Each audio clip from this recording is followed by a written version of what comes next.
রাষ্ট্র পরিচালনায় মানুষের জনগণের প্রত্যাশা অনুযায়ী কাজ করবে বিএনপি, এমন আশা দলের তৃণমূল নেতাকর্মীদের। ত্যাগ ও কষ্টের বিনিময়ে অর্জিত এই বিজয়ের সঠিক সম্মান চান তারা।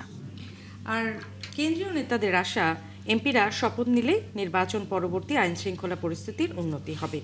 একই ব্যক্তি সরকার প্রধান ও দলীয় প্রধানের বিষয়েও সিদ্ধান্ত শপথের আগেই হবে। বিস্তারিত জানাচ্ছেন মাহিলা ইসলাম। প্রায় 2 দশক ক্ষমতার বাইরে থাকা বিএনপি এবারের জাতীয় নির্বাচনে নিরঙ্কুশ সংখ্যাগরিষ্ঠতা নিয়ে সরকার গঠন করতে যাচ্ছে, যার নেতৃত্বে আছেন দলের চেয়ারম্যান তারেক রহমান। প্রধানমন্ত্রী হিসেবে শপথ নেওয়ার ঠিক 2 দিন আগেই গুলশানে বিএনপি চেয়ারম্যানের কার্যালয়ের সামনে নেতাকর্মীদের এই উচ্ছ্বাস বিজয়ের আনন্দের, যাদের বুকে জমেছে অনেক প্রত্যাশা। আরএফএল চেয়ার, ক্ষমতার নয়, সমতার চেয়ার। এখন কমিটমেন্ট বাস্তবায়ন করতে হবে, জনগণের যেটা দুর্ভোগ সেটাকে লাঘব করতে হবে। এটা সবারই করতে হবে, আমি না, প্রত্যেক এলাকায় যারা নির্বাচিত হয়েছে তাদের দায়িত্ব অনেক বেশি। সরকার হবে সকল মানুষের, সরকার হবে সকল দলের এবং সকলকে নিয়ে ঐক্যবদ্ধভাবে আমরা দেশকে এগিয়ে নিব।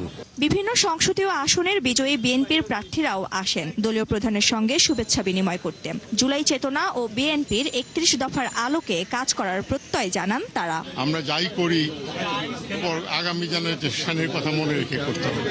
জাতির কাছে আমাদের বেশ কিছু কমিটমেন্ট আছে, অবশ্যই সেই কমিটমেন্টগুলি পূরণের জন্য আমরা কাজ করব। এতদিন রাজপথে সংগ্রাম করেছি, এখন দেশ গড়ার কাজে ইনশাআল্লাহ আমরা ঝাঁপিয়ে পড়ব। এ সময় লক্ষ্মীপুর 3 আসন থেকে বিজয়ী বিএনপির প্রচার সম্পাদক শহীদউদ্দিন চৌধুরী অ্যানি বলেন, নতুন সরকারের দায়িত্ব নিলেই দেশের আইন শৃঙ্খলা পরিস্থিতির দ্রুত উন্নতি হবে। আমাদের উপরে দায়িত্বটা অনেক বেশি। সামনে একটা কঠিন চ্যালেঞ্জ নিয়ে আমাদের এই বাংলাদেশের মানুষের পাশেই আমাদেরকে দায়িত্বটুকু গ্রহণ করতে হবে এবং কঠিন দায়িত্বটুকু পালন করতে হবে। সরকার প্রধান ও দলীয় প্রধানের বিষয়ে বিএনপির পদক্ষেপ শপথের আগেই পরিষ্কার করা হবে বলেও জানান তিনি।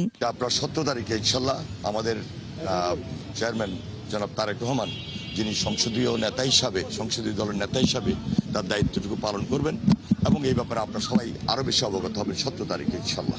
সামনের সকল চ্যালেঞ্জ নতুন সরকার সবাইকে নিয়েই মোকাবেলা করবে বলে আশা বিএনপি নেতাদের।